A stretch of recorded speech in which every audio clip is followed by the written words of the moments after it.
아멘. 우리 출애굽기 12장 1절부터 14절입니다. 구약성경 출애굽기 12장 1절부터 14절 제가 봉독하겠습니다. 여호와께서 애굽 땅에서 모세와 아론에게 일러 말씀하시되 이 달을 너희에게 달의 시작 곧 해의 첫 달이 되게 하고 너희는 이스라엘 온 회중에게 말하여 이르라. 이 달 열흘에 너희 각자가 어린 양을 취할지니 각 가족대로 그 식구를 위하여 어린 양을 취하되 그 어린 양에 대하여 식구가 너무 적으면 그 집의 이웃과 함께 사람 수를 따라서 하나를 취하며 각 사람이 먹을 수 있는 분량에 따라서 너희 어린 양을 계산할 것이며 너희 어린 양은 흠없고 1년 된 수컷으로 하되 양이나 염소 중에서 취하고 이달 열 나흔 날까지 간직하였다가 해질 때에 이스라엘 회중이 그 양을 잡고 그 피를 양을 먹을 집 좌우 문설주와 인방에 바르고 그 밤에 그 고기를 불에 구워 무교병과 쓴 나물과 아울러 먹되 날 것으로나 물에 삶아서 먹지 말고 머리와 다리와 내장을 다 불에 구워 먹고 아침까지 남겨두지 말며 아침까지 남은 것은 곧 불사르라. 너희는 그것을 이렇게 먹을지니 허리에 띠를 띠고 발에 신을 신고 손에 지팡이를 잡고 급히 먹으라.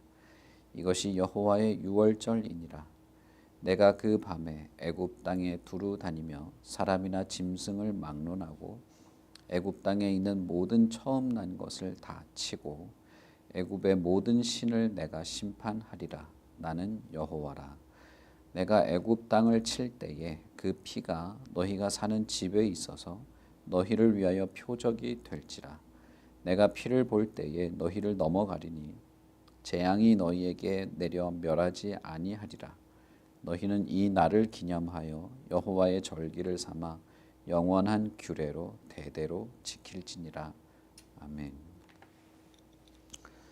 하나님께서 이집트에 내릴 마지막 재앙에 대해서 모세를 통해서 말한 이후에 지금까지의 재앙과는 다른 메시지를 모세를 통해서 이번에는 이스라엘 백성들에게 주게 됩니다. 이 10번의 재앙은 하나님의 심판의 성격을 가지고 있는 것이었고 10번째의 이 심판은 다시 회복할 수 없는 최종적인 심판을 하게 되는 것이죠. 지금까지의 그 심판의 성격을 가지고 있는 재앙들과는 다르게 마지막 최종 심판에서 그러니까 이집트에 내리는 최종 심판이죠. 이것은 요한계시록에 있는 마지막 최종 심판에 대한 하나의 그림자로서의 어떤 그 정도의 규모라고 할 수 있겠죠. 어쨌든 할 때 그 앞선 9번과는 다르게 이 마지막에는 이스라엘 백성들도 뭔가를 해야 하는 명령이 주어집니다. 그것이 이제 우리가 읽은 유월절 규례에 대한 하나님의 내용이 되는 것이죠. 우리가 이것은 충분히 알고 있기 때문에 그 내용 자체를 보기보다는 이 과정 속에서 하나님이 이스라엘을 새롭게 하시려고 하는 목적이 있다는 것을 살펴보려고 합니다. 하나님께서 이스라엘을 단순히 이렇게 해방시키고 이집트에서 나오도록 하려는 그런 목적이 아니고 마지막 10번째의 이 재앙 혹은 하나님의 심판은 하나님의 뜻하신 어떤 계획을 성취하려는 그런 목적이 있다는 것을 우리에게 보여주게 됩니다. 지금까지의 재앙과 비슷하게 이집트의 재앙이 내리기만 해도 효과는 있을 겁니다. 그래서 충격을 주고 하나님의 힘을 더 드러내게 되고 바로가 견딜 수 없어서 이스라엘을 내보내는 그런 일은 있을 수 있겠죠. 그러나 사실은 하나님께서 이 10번째의 재앙을 내리실 때는 그 정도의 목적만 가지고 있는 것이 아닌 것이죠. 10번째 이 재앙에서 하나님은 이스라엘에게 새로운 삶의 시작을 요구하십니다. 그리고 그 새로운 삶의 시작을 영원히 지켜야 될 규례로 하나님께서 이렇게 보여주시죠. 이스라엘은 이제 바로가 아닌 하나님의 명령에 따르는 자들로서 새로운 정체성을 가지고 새로운 삶을 시작하고 새로운 목표를 가지게 되는 것입니다. 그리고 이것은 그림자에 불과한, 결국 이 유월절 규례를 영원히 지키라라는 이 내용은 물리적으로 그렇게 하라는 것이 아니라 이 규례가 담고 있는 의미, 이 규례가 담고 있는 어떤 목적, 하나님의 의도를 영원히 지켜나가는 의미가 되는 것이죠. 어쨌든 이것을 통해서 신약의 예수 그리스도께서 오심으로써 유월절의 의미가 온전히 드러나고 유월절을 지키는 것을 참되게 하게 되는 그 일이 있기 전까지는 이것을 하나의 그림자로 완벽하진 않지만 그러나 의미는 담고 있는 그런 것으로서 주게 되는 것입니다. 그런 면에서 보면 이 구약의 이스라엘 사람들이 지키던 유월절보다 신약의 성도들이 지키는 유월절, 신약의 성도들이 지키는 절기가 훨씬 더 의미상으로 더 순전하고 뭐라고 해야 될까요? 하나님의 의도대로 지키는 것이라 할 수 있습니다. 가끔씩 이제 구약을 전공하신 목사님들이나 구약의 이런 내용들에 좀 뭐랄까요? 매력을 느낀다고 해야 될까요? 이런 분들이 이스라엘 사람들이 얼마나 철저하게 하나님을 잘 섬기고 그들이 얼마나 그 하나님의 명령에 대해서 우리와 비교할 수 없이 바르게 했다 뭐 이렇게 하는 분들이 있어요. 물론 그런 것도 없진 않습니다. 그러나 신약의 예수 그리스도 안에서 지키는 유월절, 예수 그리스도 안에서 우리가 헌신하고 순종하는 하나님의 뜻에 비교하자면 사실 이것은 그림자에 불과한 것입니다. 신약을 사는 우리가 이때처럼 철저하게 뭔가를 행위를 하지 않는다고 해서 건성으로 한다 혹은 건성으로 해도 된다고 생각해서는 안 되는 것입니다. 이 유월절 규례를 하나님께서 이스라엘에게 주신 이유는 심판의 어떤 과정 속에서 심판을 당하지 않게 하려는 어떤 예비적인 목적뿐 아니라 이 절기를 통하여서 예수 그리스도에 대한 계시 그리고 그리스도 안에서 새로운 삶을 시작하게 되는 것들을 이해하고 받아들이고 그것을 실제로 할 수 있도록 하기 위해서 하는 사전적 조치로서 주신 것이죠. 그런 면에서 여러분 우리는 이 사람들이 매년 유월절마다 양을 잡아서 피를 뿌리고 그 고기를 먹으면서 절기를 지키는 것 눈에 보이기에는 엄청난 대단한 것처럼 보일 수는 있어도 그렇게 하는 것 이상으로 신약의 성도들은 그리스도 안에서 이것을 순전하고 바르게 더 효과적이고 더 의미 깊게 지켜나갈 수 있는 것입니다. 그래서 이런 것들을 우리가 이건 구약에서나 하는 것이다 이렇게 치부해서는 안 되고 이것이 갖고 있는 의미, 하나님의 목적 이런 것들을 알고 우리에게 주신 것인 줄 알고 우리도 뭐라고 해야 될까요? 성실하게 지켜나갈 수 있는 그런 것이 되어야 되는 것이죠. 하나님께서 모세에게 새로운 명령을 하십니다. 이것은 이집트의 경고가 아니라 이번에는 이스라엘에게 하는 말씀이었습니다. 그것은 이번 달을 이제 새해 첫 달로 삼으라라는 것이었습니다.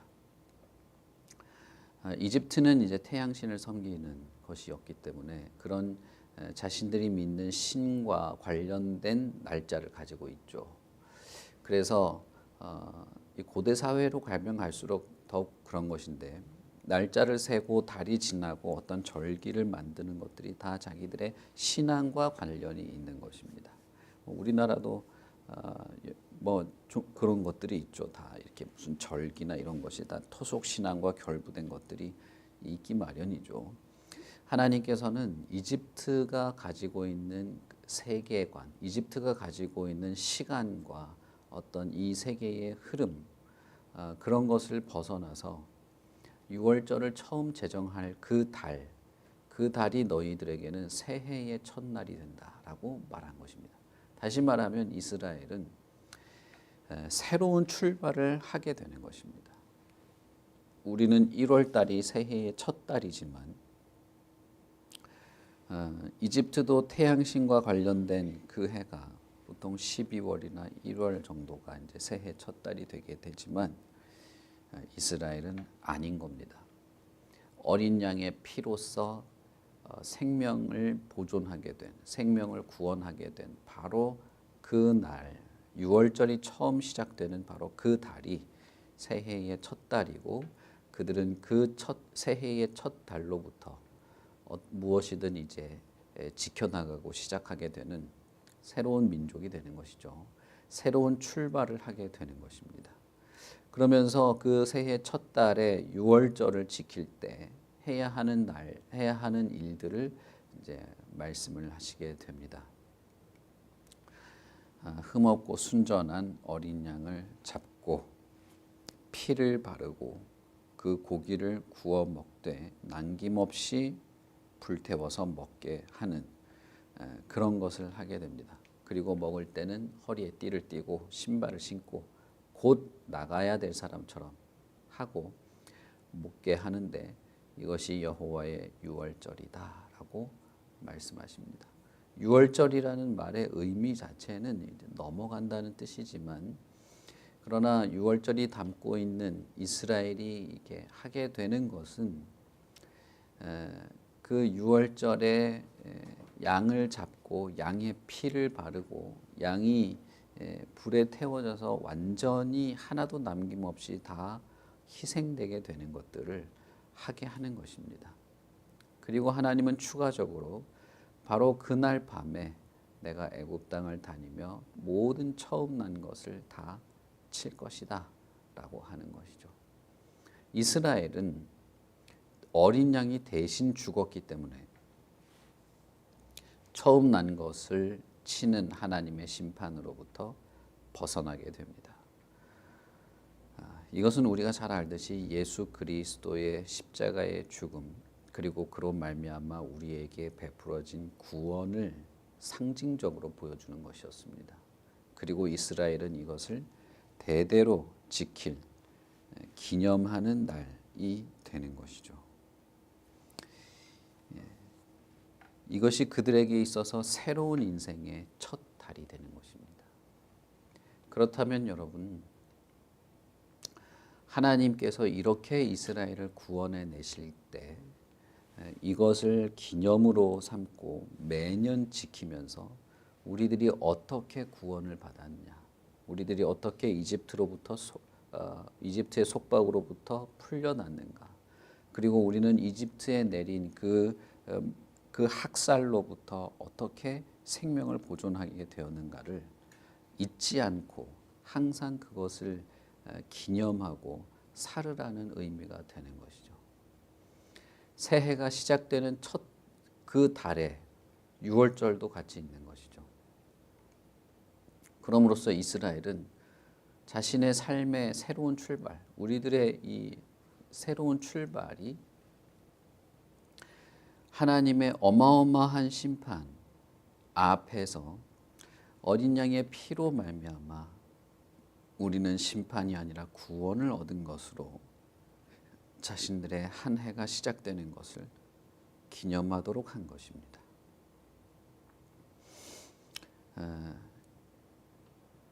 그것은 현재를 살고 있는 우리들에게도 마찬가지입니다. 현재를 사는 우리도 어린 양의 유월절 어린 양의 양으로 죽임 당하신 예수 그리스도로 말미암아 우리는 새로운 삶을 시작하게 됩니다.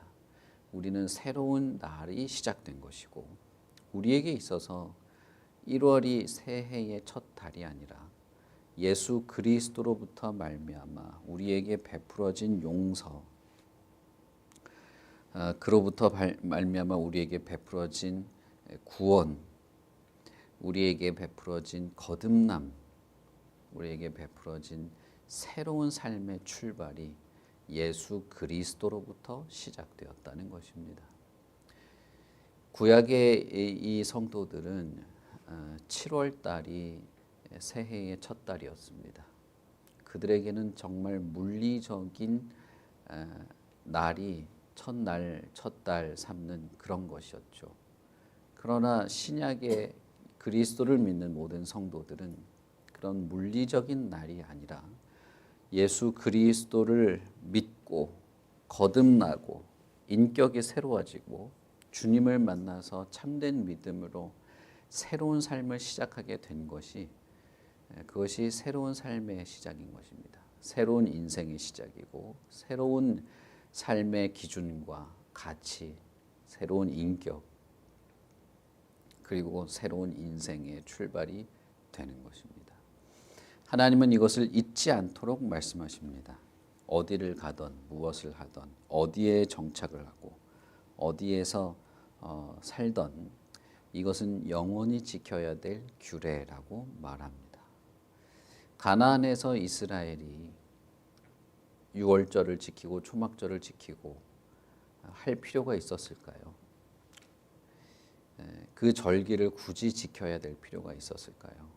그 엄청난 양떼들을 나중에는 이제 출발할 때 200만 명이 넘었지 않습니까? 200만 명이 넘는데 한 가정당 양 하나라고 하면 옛날에는 사람을 많이 낳았으니까 10명을 한 가정이라 친다 하더라도 200만 명이면 어떻게 된 거예요? 20만 가정 아닙니까? 그러면 양떼 20만 마리. 요즘에 만약에 그렇게 했다가는 글쎄요. 제노사이드죠. 이건 진짜. 그런데 가나안에서는 훨씬 더 인구가 불어났단 말이에요. 그런데도 이 사람들은 7월달 6월절 할 때 어마어마한 숫자의 양들을 수백 년간 죽여왔단 말이죠. 그렇게 할 필요가 있었을까요? 이집트에서 탈출한 지가 수백 년 전인데 예수님이 태어나시고 예수님이 십자가에 매달릴 때도 6월절이었습니다. 십자가에 매달렸을 때 6월절이 다가왔기 때문에 예수님을 십자가에 매달아서 얼른 6월절 되기 전에 죽이자고 결정했기에 그렇게 죽였던 것이죠. 그런 의미로 보면 모세로부터 하나님이 6월절 절기를 제정하신 이후에 수백 년간 가나안에 정착한 이후로도 수백 년간 이것을 지켜왔다는 걸 알 수 있습니다. 그리고 예수님도 6월절 절기를 지키셨고 예수님도 6월절 전날 제자들과 함께 그 양을 먹었고 그리고 십자가에 매달리시고 죽게 되는 것이죠. 진정한 6월절 어린 양이 예수 그리스도이시다라고 하는 것을 알려준 것입니다. 이것을 이해하고 납득하고 그리스도를 믿게 되는 그 장치로서 준 것도 물론 맞고 이스라엘이 하나님을 기억하고 자신의 새로운 삶의 출발이 어디서부터 출발하는 것인지를 잊지 않도록 한 것도 맞습니다. 그리고 현재를 살아가는 우리에게도 이것은 동일한데 예수 그리스도께서 우리의 어린 양이다. 우리를 위하여 대신 죽임당하고 그 피를 우리에게 뿌려서 용서를 얻게 한 바로 그 어린 양이라는 사실도 우리는 이해를 할 수 있습니다. 그리고 그들에게 잊지 않도록 하신 것처럼 우리도 그것을 잊지 않고 우리의 삶의 출발, 새로운 삶의 출발과 방향과 목적이 이 유월절로부터 시작한다. 이 양의 희생한 그날로부터 시작한다는 것을 우리도 기억하고 마음에 간직하는 것이죠. 오히려 구약의 성도들, 구약의 이 사람들보다 신약의 우리가 훨씬 더 진지하고 의미가 깊고 바르게 지킬 수가 있는 것입니다. 저와 여러분의 인생이라고 하는 것도 예수 그리스도의 희생, 그분의 죽음, 그분이 피를 흘리고 나의 영혼을 새롭게 하신 그때부터 우리는 새로운 날이 시작되는 것입니다. 새로운 한 해가 시작되고 새로운 인생이 시작되고 새로운 삶의 가치관과 새로운 삶의 목적을 가지게 되고 우리는 그것을 날마다 잊지 않고 기억하면서 그것을 잊지 않고 다시 떠올리면서 우리의 방향이 흐트러지지 않도록 해나가는 것입니다. 그런 면에서 여러분, 우리가 주일마다 모여서 예배하는 이것도 예수 그리스도를 기억하며 기념하는 것이라 해야 되겠죠. 왜 주일날 신약의 성도들은 모여서 예배를 드리기 시작했을까? 그들은 매주 안식일, 토요일이죠. 안식일 날 모여서 예배하는 관습을 가지고 있었는데 이미 그것도 수천 년간 이어져 온 전통이었는데 왜 신약의 성도들은 주일날 모이는 것을 하기 시작했을까? 그것은 예수 그리스도 때문이죠. 그리스도의 죽음과 부활을 기념하면서 예배를 드리고 모였던 것입니다. 그들은 이미 신약 성도들, 성경에 있는 신약 시대 성도들 그때부터 그들은 예수 그리스도의 죽음과 부활을 자신의 삶의 출발로 삼았습니다.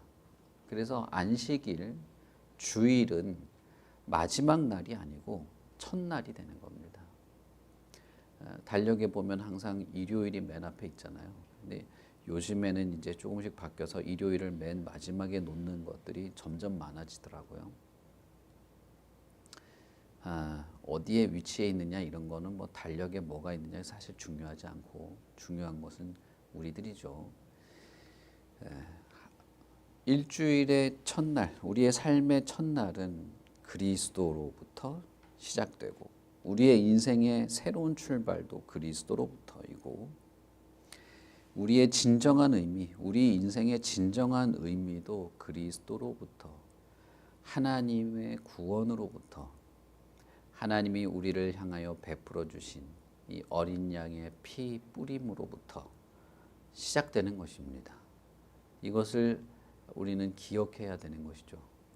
매주 모일 때마다 우리는 강력하게 예수 그리스도를 기념하고 그리스도를 기억하고 그로부터 우리의 새로운 삶이 시작되는 우리의 영혼이 새롭게 살아나고 하나님의 말씀을 듣고 새로운 결단과 결심을 하고 하나님의 말씀을 듣고 배우고 나누고 묵상하면서 새로운 인생의 또 다른 새로운 출발임을 유념하면서 한 주를 또 시작하게 되는 것입니다. 그리고 결국에 우리가 하나님 나라에 들어가게 될 때 그때도 우리는 이 어린 양이신 예수 그리스도 그분의 희생의 의지에서 그분의 희생의 덕택으로 우리는 하나님의 최종 심판, 이 세계를 완전히 끝장낼 최종 심판으로부터 건져지게 될 것입니다. 그러니 이것은 어떤 면에서는 미래에 있을 하나님의 최종 심판에 대한 하나의 샘플로 보여지게 되는 것입니다.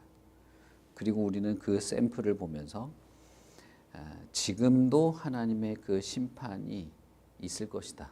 최종적인 심판이 있을 것이다 라는 것을 기대하고 믿는 것이죠.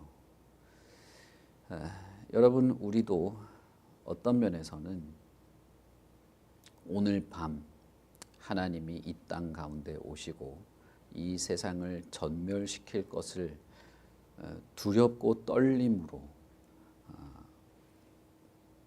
기다리면서 띠를 띠고 신을 신고 어린 양을 불에 구워 먹는 바로 그들의 심정으로 오늘날도 우리는 살아가는 것입니다. 하나님의 심판이 있을 것을 기대하고 알고 믿고 예수 그리스도를 의지하고 그분의 모든 희생을 의지하고 띠를 띠고 신을 신고 하나님께서 우리에게 주신 새로운 삶의 방향을 기꺼이 걸어 나갈 것을 다짐하면서 양을 먹는 것이죠. 우리의 삶도 다르지 않습니다. 우리의 삶도 이것과 다르지 않은 것입니다. 우리의 인생도 결국은 예수 그리스도 안에서 새롭게 주어진 삶의 방향을 쫓아가는 것입니다. 우리의 인생도 그리스도 안에서 우리에게 주신 새로운 생명, 새로운 삶의 의미, 그리스도 덕분에 알게 된 하나님에 대한 진실한 마음의 태도를 가지고 살아가는 것들을 해나가는 것입니다. 그리고 매주 이 예수 그리스도를 기념하는 예배, 그리스도를 믿고 의지하는 우리의 결단과 헌신들을 반복해 나가는 것이죠. 어떤 면에서는 이것은 이집트의 포로로 잡힌 적이 없는 우리를 위해서 하신 말씀이기도 할 겁니다. 2023년에 대한민국을 살아가는 이집트보다 훨씬 더 강력한 정신적, 문화적, 물리적 영향력을 가지고 있을 수도 있는 이 세계에 살고 있는 신약의 성도들을 위한 하나님의 말씀이기도 한 것이죠. 그런 여러분, 예수 그리스도로부터 우리의 인생의 새로운 출발이 시작된다는 사실을 기억하시고 이 우리의 새로운 삶의 출발이 그리스도에게 있다. 그리스도로 말미암아 나는 새로운 삶을 시작한다. 그분을 의지하고 예수 그리스도께 내 모든 인생의 어떤 근거를 두고 살아간다는 것을 잊지 마시고 이들이 매년 양떼들을 그 수많은 양떼들을 잡아 피를 뿌리며 하나님의 말씀을 기억했듯이 하나님이 제정하신 이것들을 기념했듯이 우리도 매주 예수 그리스도의 피, 그분의 희생과 구원, 그분이 우리에게 주신 새로운 생명과 삶의 의미들을 잊지 않고 살아갈 수 있기를 바랍니다. 우리 같이 기도하겠습니다. 하나님 아버지, 우리에게 주신 하나님의 말씀과 그 명령들이 수천 년 전에, 수백 년 전에 그 시대를 살았던 사람들뿐 아니라 지금도 우리에게 유효하고 어떤 면에서는 우리를 위해서 그 수천 년 전의 사람들에게 주신 것 같은 그런 생각도 듭니다. 그들은 실제 양을 죽였고 실제 양을 뿌렸지만 우리는 그것과는 비교할 수 없는 하나님의 독생자 예수 그리스도의 피로 구원을 얻게 되었습니다. 이 세상의 모든 것이 심판당할 때 우리는 그리스도 안에서 구원을 얻게 되었습니다. 이 세상을 향한 하나님의 진노가 실현이 될 때 우리는 그 구원의 역사들을 누리게 될 것입니다. 이 땅을 살아가는 지금도 우리가 예수 그리스도 안에서 새로운 시작을 하게 되지만 하나님의 최종 심판이 있고 우리가 하나님의 보좌 앞으로 이끌려 나갈 때 그때야말로 우리가 그리스도 안에서 새로운 영원한 삶을 시작하게 될 줄도 믿습니다. 그러니 어떤 면에서 이스라엘의 유월절은 예수 그리스도를 기억하는 것이고 그분 안에서 시작되는 새로운 삶을 기념하는 것이겠지만 이 땅을 살아가는 우리는 예수 그리스도 안에서 새로운 삶을 시작하는 것을 누리는 사람들이고 그리고 마침내 완전히 이루어질 그 새로운 영원한 삶을 기다리고 고대하는 자들로서 살아가게 되는 것일 겁니다. 하나님이여, 우리에게 이 은혜를 베푸신 것, 그리스도 안에서 우리가 새로운 인생으로 살아가게 된 것, 그리스도의 희생과 그의 흘리신 피가 우리를 완전히 새로운 인격으로 거듭나게 한 것을 우리가 늘 잊지 말고 그리스도를 의지하고 그분께 내 인생의 전부를 맡기고 살아가는 자들로 그렇게 살아나가게 하시고, 하나님께서 이 모든 것을 우리에게 주셨으니, 하나님께서 이 모든 것을 계획하시고 실행하셨으니, 하나님이여 그리스도 안에서 우리의 모든 삶의 순간들을 책임져 주시고 이끌어 주시고 하나님께서 담당하여 주시옵소서. 우리가 그리스도 안에서 모든 것을 하나님께 의뢰하고 맡깁니다. 하나님께 의탁합니다. 하나님의 크신 손길을 기대합니다. 그러니 아버지 하나님, 그리스도를 보셔서라도 우리를 지켜주시고, 그리스도를 보셔서 우리를 품으시고, 그리스도 안에서 우리를 온전한 자로 하나님이 이끄시는 새로운 삶의 방향과 목적대로 이끌어가 주시옵소서. 감사합니다. 예수님 이름으로 기도합니다. 아멘. 하늘에 계신 우리 아버지여, 이름이 거룩히 여김을 받으시오며 나라 임하옵시며 뜻이 하늘에서 이룬 것 같이 땅에서도 이루어지이다. 오늘날 우리에게 일용할 양식을 주옵시고, 우리가 우리에게 죄 지은 자를 사하여 준 것 같이 우리 죄를 사하여 주옵시고, 우리를 시험에 들게 하지 마옵시고 다만 악에서 구하옵소서. 대개 나라와 권세와 영광이 아버지께 영원히 있사옵나이다. 아멘.